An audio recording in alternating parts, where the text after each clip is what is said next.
Assalamualaikum warahmatullahi wabarakatuh dan salam sejahtera pelajar-pelajar semua.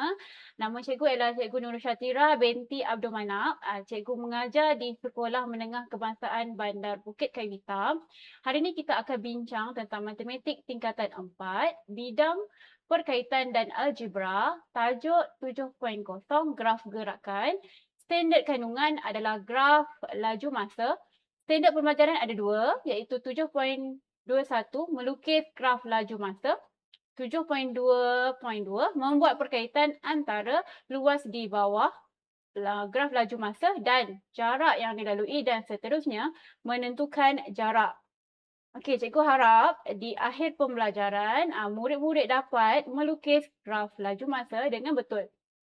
Okey, mari kita lihat graf laju masa. Pernahkah anda melihat gerakan jarum pada meter laju ataupun kita boleh sebut speedometer dekat kereta bapa dan ibu anda ketika memandu kereta? Okey, jadi jarum yang menunjukkan nilai kelajuan dekat speedometer tu kan akan sentiasa berubah. Sebab apa dia berubah?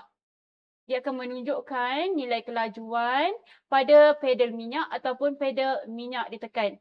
Jadi mari kita teliti rajah-rajah meter di bawah. Ada 4 rajah yang boleh kita lihat. Rajah pertama menunjukkan nilai kosong yang bermaksud kenderaan berada dalam keadaan pegun. Pegun maksudnya kenderaan tidak bergerak. Mari kita lihat ke rajah 2 dan 3.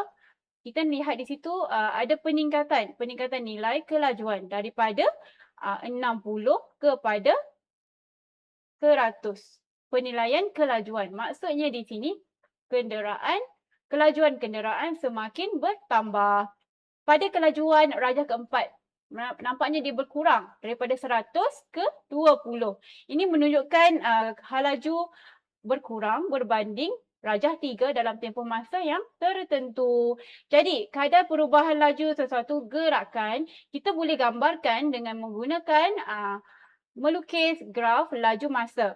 Jadi, laju masa dia ada dua paksi yang utama, iaitu paksi X, paksi Y. Paksi X kita akan label sebagai masa. Paksi Y pula adalah laju. Pada suatu graf laju dan masa, kecurunan graf mewakili kadar perubahan laju terhadap masa, iaitu pecutan. Okey, bagaimana kita nak melukis graf laju masa ni? Kita boleh lukis jika adanya maklumat berkaitan sesuatu gerakan. Contohnya, jadual laju masa persamaan yang mewakili hubungan antara laju dan juga masa. Ada 3 jenis graf laju masa, iaitu pecutan, pegun. Yang pertama ni pecutan, yang kedua pegun, yang ketiga ini nyah pecutan.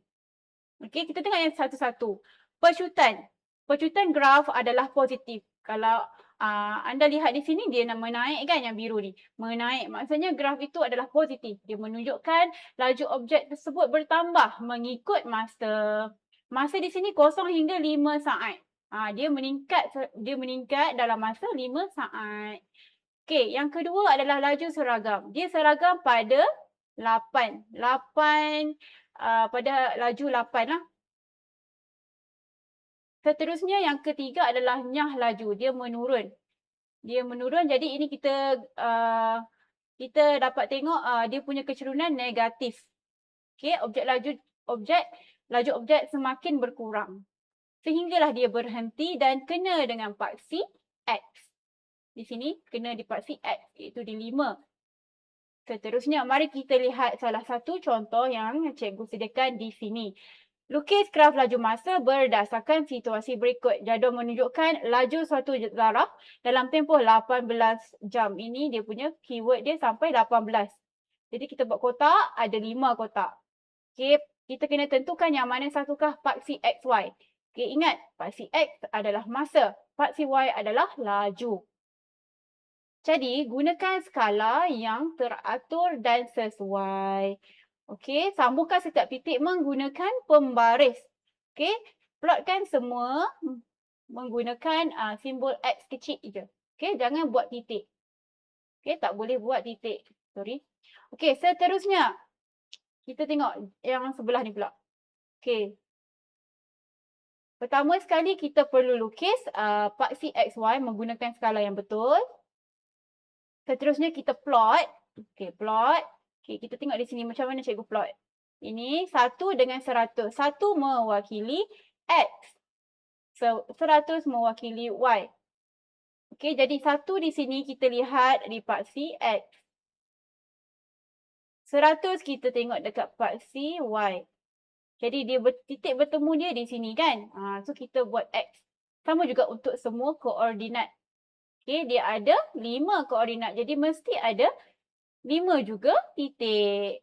Seterusnya kita kena sambung. Sambung setiap titik tu wajib menggunakan pembaris dan menggunakan satu garis lurus, satu saja. Jangan buat banyak-banyak. Nanti salah. Nanti kena potong markah pula. Okey, yang kedua. Okey, soalan yang kedua ni cikgu just tunjukkan je jawapan dia apa. Okey, dia menaik. Ini graf menaik. Okey, macam mana kita nak analisis rajah ni? Okey. Ini adalah laju apa? Laju Hafizah mengayuh basikal dalam tempoh 16 minit. Jadi dia mengalami pecutan. Okey. Jadi Hafizah mengayuh basikal. Okey, pecutan kayuhan basikal tu kan adalah apa? Dia pecut kan? Dia pecut selama 16 minit. Okey, ini pun sama. Soalan 3 ni pun sama juga. Dia naik.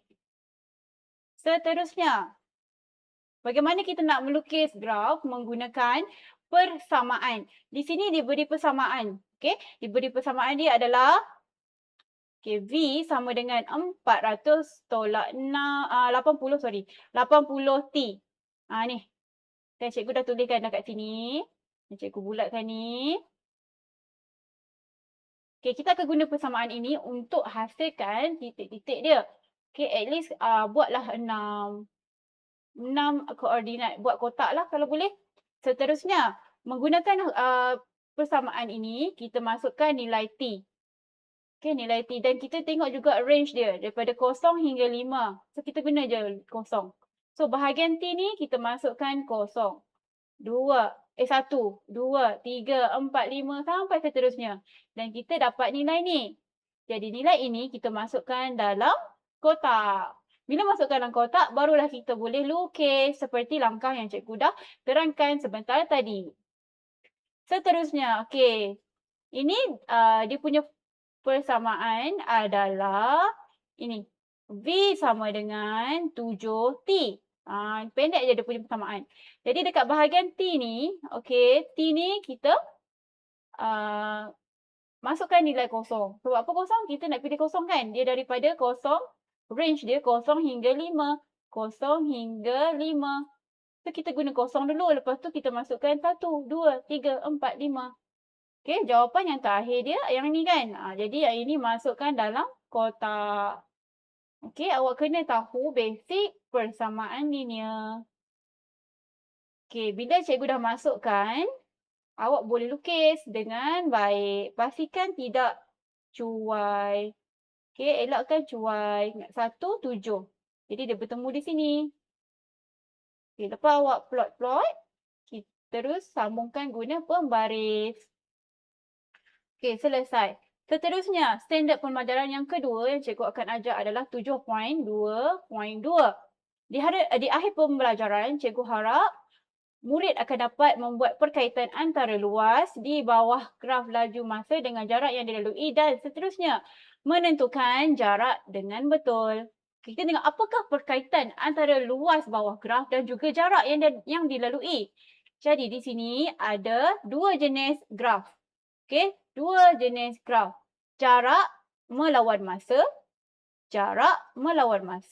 laju melawan masa. Apakah perkaitan di antara kedua-dua rajah ini? Untuk jarak dan masa, kita boleh cari laju dengan menggunakan apa? Cari kecerunan. Tetapi untuk laju dan masa, kita boleh guna apa? Kita boleh cari luas bawah graf. Okey, kita tengok. Daripada kecerunan graf jarak masa, rajah 1, kita boleh tentukan laju. Okey, laju suatu gerakan. Maklumat graf jarak masa ini boleh digunakan untuk lukis graf laju masa. Tahukah anda jarak kita guna simbol S, sesuatu gerakan boleh ditentukan dengan daripada graf laju masa. Okey, kita ingat balik formula yang sangat penting. Laju sama dengan jarak bagi masa. Kalau kita nak jarak je, okey, masa ni kita darabkan ke laju. Kita tengok ni rangsangan minda. Okey, arahan dia, baca dan fahami setiap pernyataan yang diberikan. Hitung laju purata dalam km per jam. Lakar graf laju masa berdasarkan pernyataan yang diberikan. Hitung luas di bawah graf laju masa dan jarak gerakan seperti contoh A. Okay, kita tengok soalan A dulu. Pernyataan dia. Cik Faizal, dia memandu sejauh 200 km dalam masa 4 jam. Laju 200 km per 4 jam. Ini kan formula yang kita masukkan je dalam formula. Kita akan dapat laju dia 50. Jadi 50 ni kita masukkan dekat dalam graf laju masa. Okey, di sini 4 kita ambil daripada soalan. Luas di bawah graf. Okey, dia bentuk segi 4. Kan? Dia bentuk segi 4. Jadi di bawah ni adalah 4. Di tepi ni adalah 50. Jadi kita gunakan formula luas segi 4. 4 darab 50 dapatlah 200. Okey.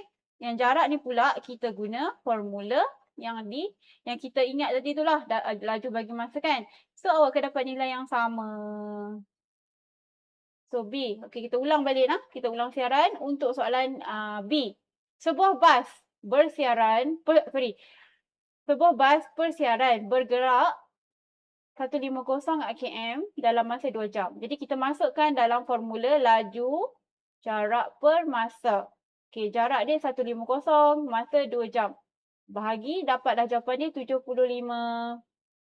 Okey, lepas tu kita lukis graf laju masa. Nilai laju yang diperoleh tu kan, kita letak dekat paksi Y. Dan nilai masa daripada soalan ni kita letak dekat paksi X.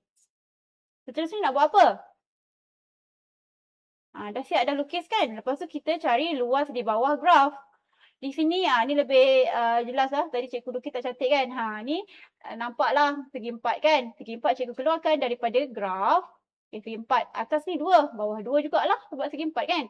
So kiri kanan 75. Jadi luas nak dapat adalah 2 darab 75. Dapatlah 150 km.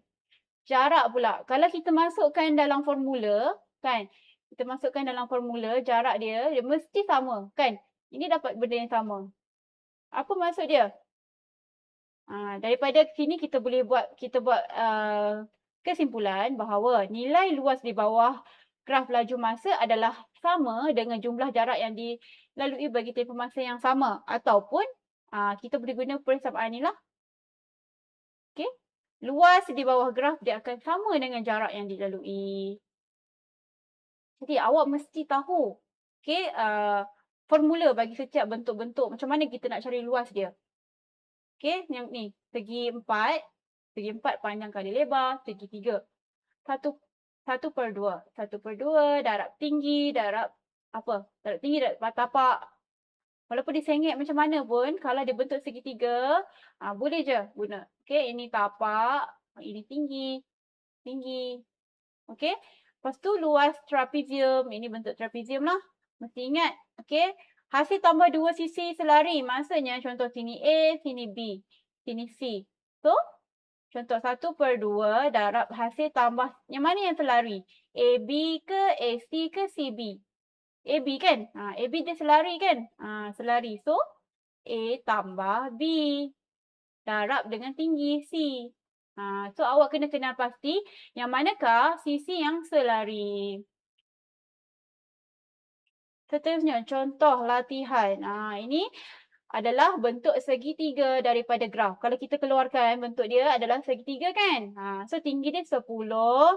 Bawah dia adalah tapak dia 16. So, kita masukkan je dalam formula. 1/2 darab 16 darab 10. Dapatlah 80. Kalau jarak, dia punya unit mesti ikut dalam jadual. M. Kan dekat paksi Y kan M. So di bawah ni pun M juga. Okay, next. Ini adalah bentuk trapezium. Trapezium daripada graf. Okay. Kita tengok. Awak kena tentukan nilai dulu setiap sisi. Dan kita tentukan nilai yang selari. Yang manakah nilai yang selari? 3 tambah 11. Ini yang selari. Jangan ambil 10 tambah 10. Tak boleh ya. Salah. Okay.